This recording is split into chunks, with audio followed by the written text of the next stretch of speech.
Today we are cooking one of my very favorite fishes. It is a Dourade, which is the French name. In the States it's called Sea Bream, or the same thing in England. And it's in the same family as a red snapper or a grouper. And it's just delicious. We have pan-seared it, and we've coupled it with some sweet potato puree, some English peas, a little bit of charred tomato, and a beautiful sauce made from the fish stock. So, pan-seared Dourade.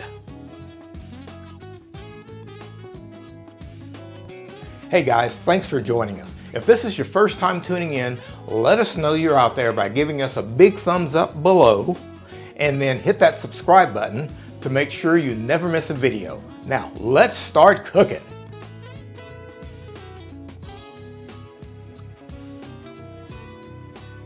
One of the easiest and healthiest meals you can have is fish. So today we are going to pan-sear some fillets of Dourade, or Sea Bream as it's called in the States or in the UK. And this is a fish that's very similar to grouper or a red snapper. It's a firm white flesh fish. We are going to actually be cooking this with the skin on because the skin is absolutely delicious. It's very thin, and we're just going to pan-sear it. And that's literally the easiest thing that we'll do today. So, but the first thing we want to do is prepare our fish. So I have filleted this fish, and now what I'm going to do is lightly salt it on both sides. And then on the back side, we're actually going to cut little slits. And this is really just to keep the fish from curling up. The rod doesn't tend to do this, but I'm using my fish knife to do this with. And it's really, it really helps it to lay flat. And we're just cutting little slits in the skin. And then we'll season that backside as well. And let's do the other. Easiest way to do this is just to kind of curl it up like this, and we're trying not to go all the way through the fish, just through the skin. So it helps to have a very sharp knife to do that. And since I touched the fish, I'm going to use my little spoon here, and coming from high above so that that salt gets sprinkled evenly. And you know, if you wanted to put some white pepper on this, you certainly could, but we are going with a very nice subtle flavor here. So our fish is salted. We're going to put that in the fridge. We have salted our fillets, and we've put those in the refrigerator. And the reason we do that is so that it keeps the fillets nice and firm. So they are when you're cooking it, it just stays nice and firm and flakes up beautifully and looks really nice. But that is actually the easiest part of our dish. But the first thing that we're going to do is make a sauce. And you know, with fish, you know, when you do chicken or a steak, it's not easy to make a pan sauce, and you could certainly do that with fish, but fish cools down so quickly that we decided to go ahead and make a sauce without using the pan drippings from the fish. So in order to make that sauce, we've got a homemade fish stock that we've made, and we've got a video on that, so check that out right up above when you get a chance. And it's a video on just how to make a simple fish stock. So for our sauce today, it's going to be we're going to use some shallot, and we'll just simply cut this very thin. We'll sweat these shallots, and then we'll deglaze the pan with a little bit of white wine, and this is a dry white wine, it's a Chardonnay. And then once that cooks the alcohol out for about 2 or 3 minutes, then we will add our fish stock, and then we'll reduce that to about half. And once that's reduced, we'll add some cream, some heavy cream, and then we'll reduce that down, and that will be our stock. All we need to do at that point is season it. So that's going to be the first thing we do. And then just some other side dishes that we're going to do today is we've got some fresh peas that we have just blanched these, and we're just going to reheat them with a little bit of butter. And we've got a tomato half that we will put face down in the skillet just to char it a little bit. And then we've got a little special treat, and this is tarragon. This is fresh tarragon leaves, and we're actually going to fry these tarragon leaves. And boy, you talk about a very tasty, nice little crispy finish for a fish dish. It's fantastic, so we'll do that. So the first thing we'll do is start our sauce. So to do that, let's go ahead and do our shallot. So to do that, and I'm showing you this just because I really want to impress how important it is to do what's called a ciselé on these shallots. And a ciselé is a very, very fine mince. And so in order to do that, we've cut it in half, and we're going to use our paring knife, and we're just going to come right down the side of this. This is the root end, and it's still connected. And what we're doing is using our knife to just cut. We're using the kind of the round part of the knife to cut without going through the root end. And my knife is being guided really at this point by my index fingernail. And now I'm just going to switch knives to my chef's knife because it's easier to cut with that. And we're just going to make some lateral cuts. And now what we'll do is just come straight down using my knuckle as a guide to ciseler. And ciseler is a French word meaning to chisel. And so that is basically what we're doing. So we're just chiseling off this shallot for our green peas. So this is for our green peas. Now, for our sauce, all we need to do is actually, because the sauce will be strained out, all we need to do is slice the shallot. And so what we'll do for that, we'll use the other half, and we'll just come straight down this way. And I'm just using again my knuckle, and I'm just making slices of this shallot. And this will be the base for our sauce. So again, the first thing we're going to do is start our sauce, because that probably takes the most time of anything, and it literally will probably take about 15 minutes to do our sauce. So to do that, we've got a medium heat going here, a medium flame, and we'll just put down a pat of butter. I don't know what that is, probably, I don't know, a tablespoon. My wife says it's a tablespoon, so it's a tablespoon of butter. And we will throw our shallots in. And what we want to do with these is just to get them sweated. Just cook them very gently until they are soft and translucent. And once that happens, we will deglaze the pan. Now, while that's going on, as you notice here, I've got, for our plate today, we're going to do a fish fillet, and we've got a nice puree of sweet potato here, and I think we've done a video on that. If not, we'll put it up. But just a sweet potato puree here, and as you can see, what I've done here is I've made this puree, and I've put some plastic on it and put the plastic straight down upon the puree. Anytime you're doing something like this, you want to put plastic right down on it so that it doesn't develop some kind of a film. So that's what that's doing, and all we need to do is heat that up when we get ready for it. So we just want to, we've got our shallots going here, and we'll get those nice and sweated, and we'll do the same thing in the back here. We'll add just a little bit of butter to that pan, and we will put our green beans, or our English peas, our green peas, in this pan. So this is what we need for our shallots here for our sauce. So it's just, those are sweated and they're ready to go. So now we're just going to deglaze this pan. And again, I'm only making a small amount of sauce here, so I probably have about 50 milliliters of wine here. So we'll put the wine in, and we will let that come up to the boil a little bit and then let it start reducing. And in the meantime, we've got our butter going back here in the back for our peas. And we can now put our shallots in here for the peas.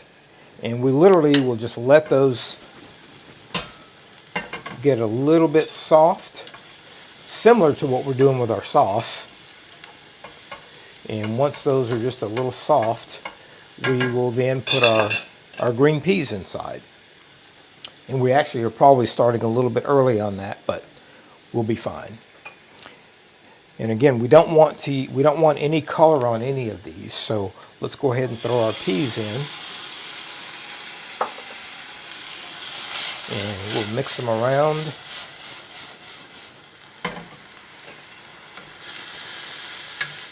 And what a great flavor this is. I mean, literally it's just some frozen peas, or you can use fresh peas as well, that we have blanched for a couple of minutes in some boiling water. Then we took them out and put them in a cold water bath just to get that color set, to stop them cooking.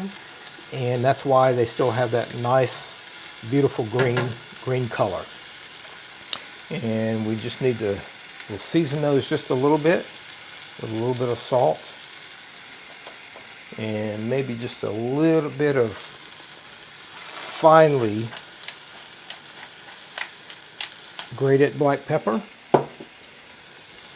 And those are just about ready to go. So now we'll just set those aside, and they are ready to go.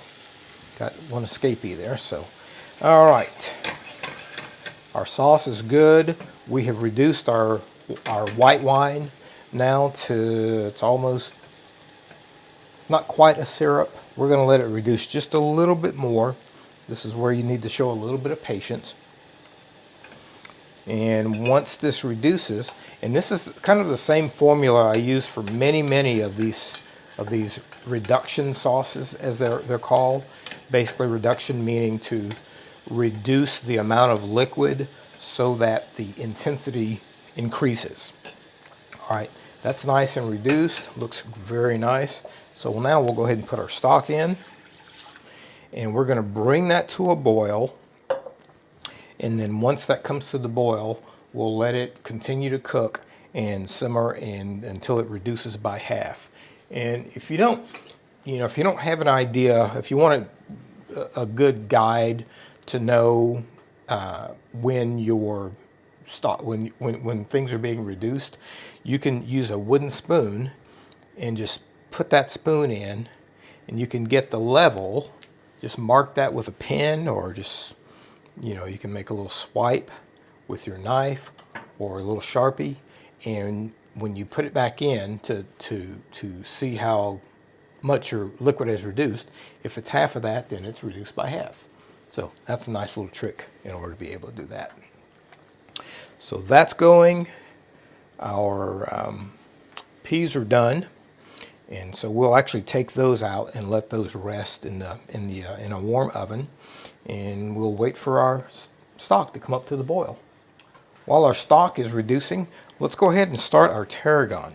So what we want to do is we want to just fry this in a little bit of oil, and the main thing that you want to watch for is that your oil is not at too high of a temperature. Normally when you fry things, when you deep fry something, you're deep frying at about 375, 380. In this case, and that's Fahrenheit. In this case, we're going with about 330 degrees Fahrenheit, 170 degrees centigrade. So that's where we want our oil to be. So I've got it on a pretty low flame here. And while that's going, let's check our stock. So remember earlier we measured our stock and it was at this point. So we are now going to put our ladle in, and it is absolutely at half. So that's where we are.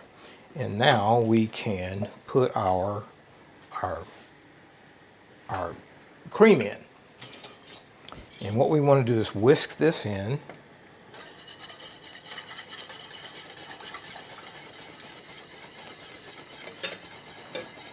And again, the ingredients and the quantities are listed below in the comment section. All right, so our oil is, let's take a reading.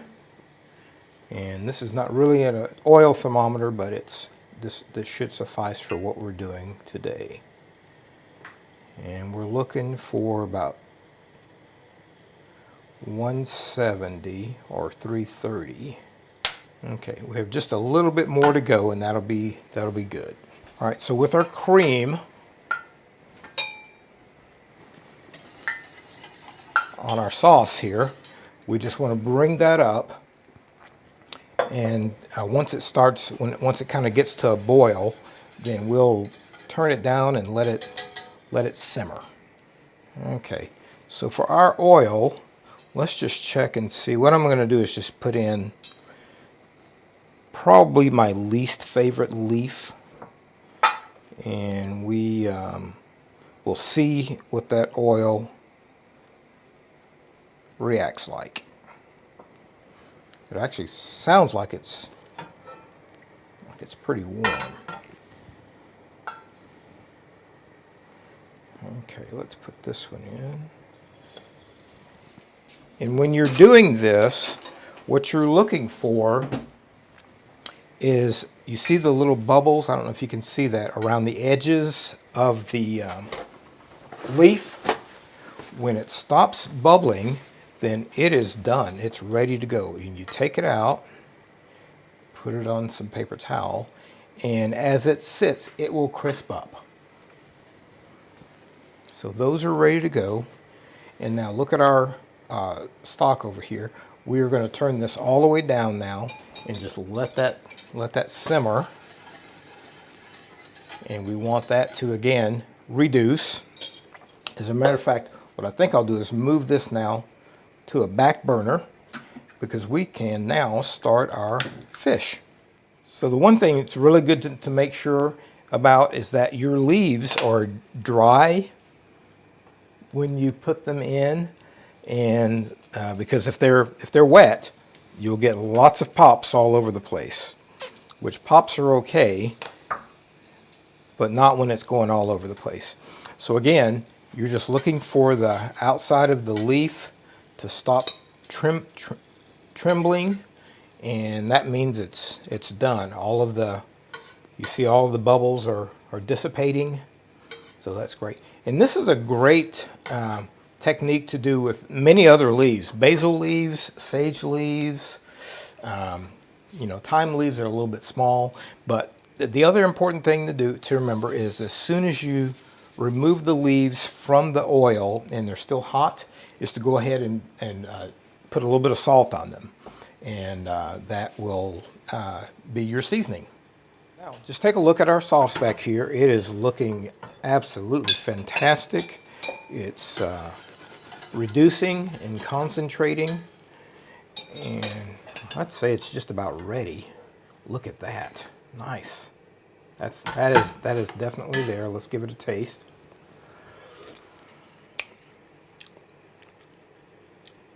It's very good. The only thing we need is maybe just a little bit of salt, since we haven't seasoned it yet.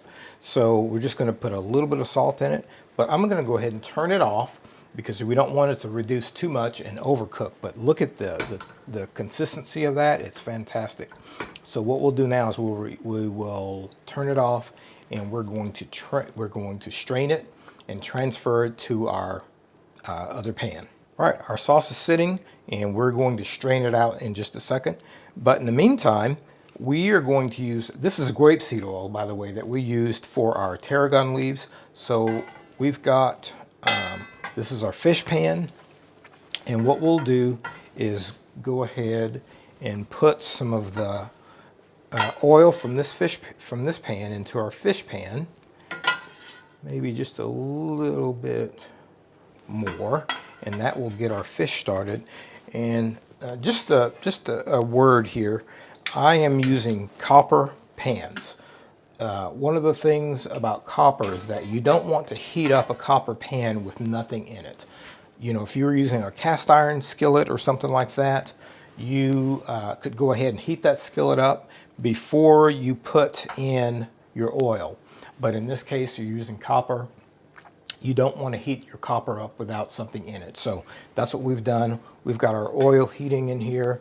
We've taken our fish now out of the refrigerator, and it's nice and firm, and it's just beautiful. Look at that.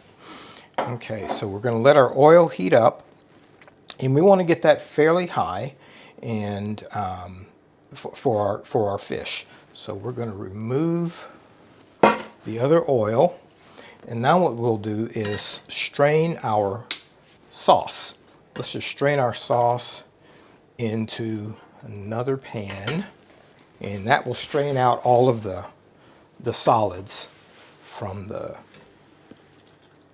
ooh, look at that. Ooh, nice. That will get all of our solids strained out.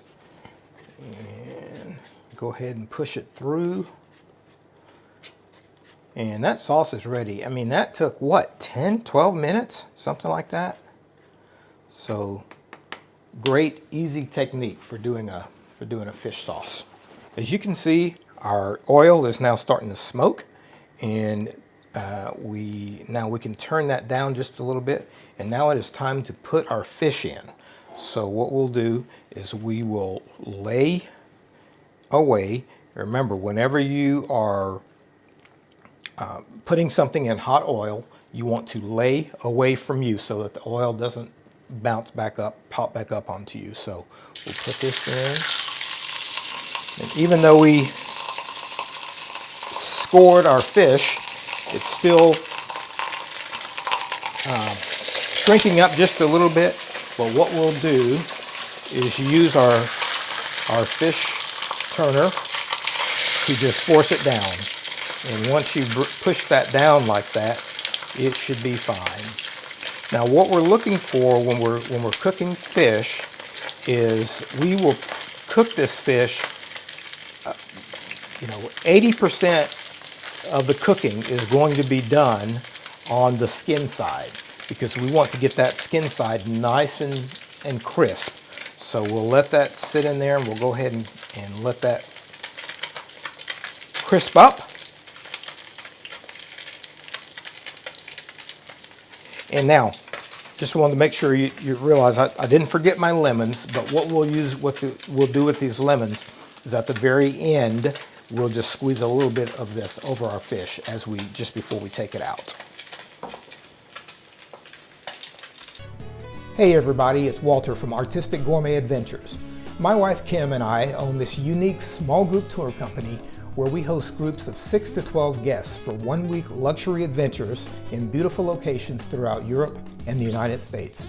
I have the privilege of being the adventure chef, creating and preparing daily gourmet meals for our guests. So, in this video series, from our cozy home kitchen here in the beautiful Loire Valley of France, we will demonstrate a wide variety of recipes, from culinary classics to originals, as well as covering professional kitchen techniques for the home chef.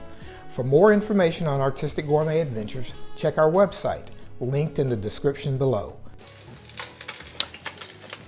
I got a little bit more oil than I need in this pan, so what I'm going to do is I'm going to take a little bit of that out, because now we need to add our butter to this pan. So I'm just going to take a little bit of it out. But you can tell our oil was at the perfect heat because of that nice sound that we got when we put our fish in there. And we know we're getting a nice crisp skin. And again, we've had that cooking now for probably 4 minutes, 5 minutes. And let's just take a look. Oh yeah, crisping up very nicely. I don't know if you could see that, but there we go.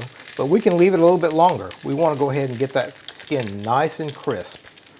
So we'll let that stay a little bit longer. I'm going to go ahead and turn the heat back up a little bit.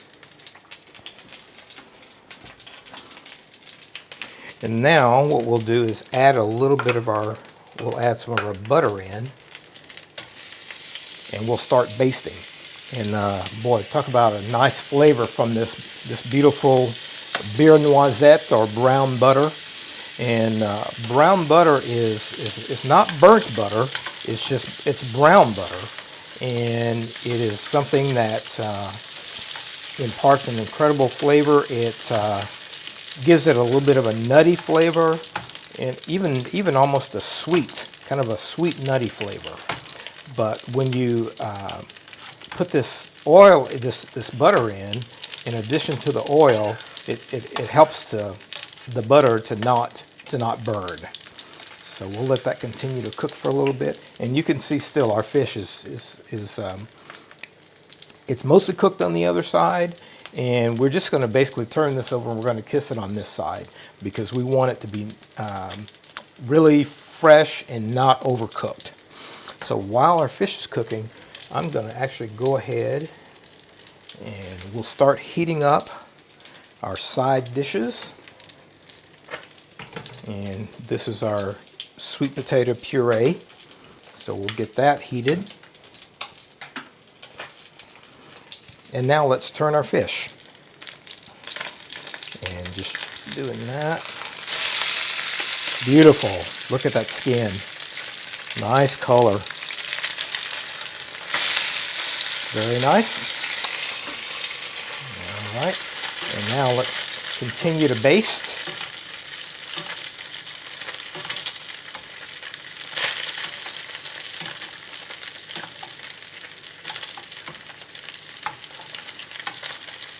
And this does not need to cook for very long on this side.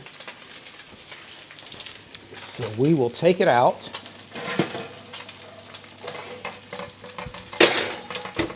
And we will just let it drain in the oven. And what I've done, in fact, let's go ahead and squeeze a little bit of our lemon juice in there. Give it one more little basting.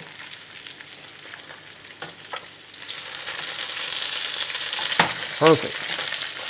Okay, that is ready to go. So I'm just going to put that on a grate. And we can now pour over the rest of our cooking juices. Fantastic. All right, and we will let that sit in a warmed oven. It's not a hot oven, it's just a warmed oven. In fact, I'll turn it off now.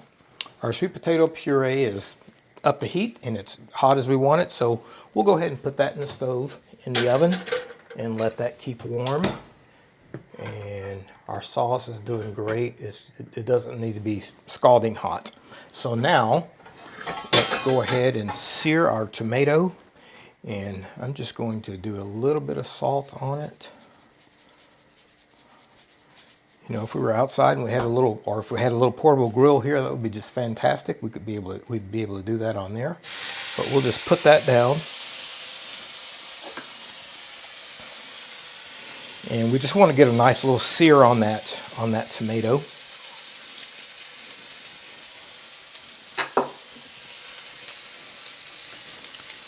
And let's see what we got here. Yeah, a little bit more. We want to get a little bit more of a blister on there. So.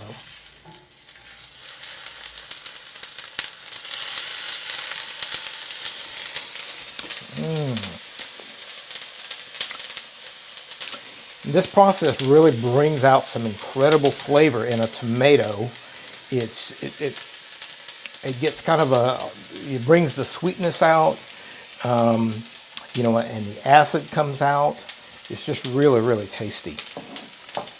All right, so our tomato is ready, and we will just put that on some paper towel and set that aside. And we're just going to warm up our peas really quickly. We've got our peas in our skillet, and we'll just let those warm up just a little bit. Our fish is done, and we are ready to plate it up. Let's start by putting down a little bit of our sweet potato puree, just like that. And let's add our fish. Or no, let's add our sauce next. And boy, just take a look at that. Look at that consistency. That's just beautiful. All right, so let's put a little bit of our sauce right there. And you know, as far as I'm concerned, you just can't have too much sauce. But we'll keep our plate nice and pretty. So there's that. Let's get our tomato and our green peas right here in the corner next to our tomato.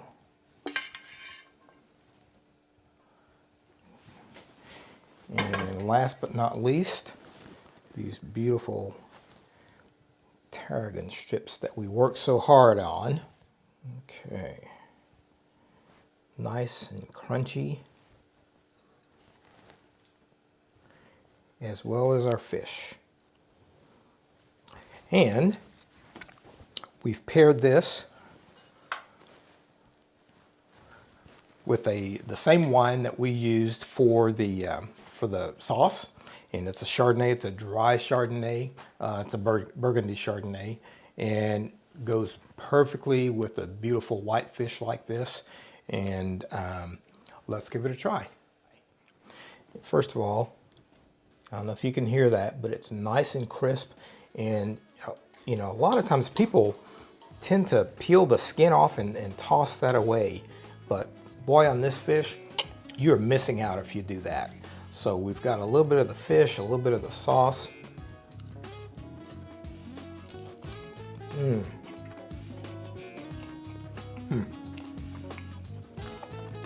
It's great. I'm not sure which I like better, the sauce or the fish. And just for a little crisp, let's try one of these. Fried tarragon. What a nice addition. So we've got some fried tarragon kind of dressing the plate, but it really adds a nice crispness to the overall plate and a nice little bit of sweetness. So I hope you do this and I hope you enjoy it. If you enjoyed this video and you'd like to see more, give us a thumbs up below and hit that subscribe button. It's free. And ring the bell if you want to be notified as soon as we release a new video. Also, let us know in the comments if you have any special recipe requests. We really appreciate you tuning in. See you next time.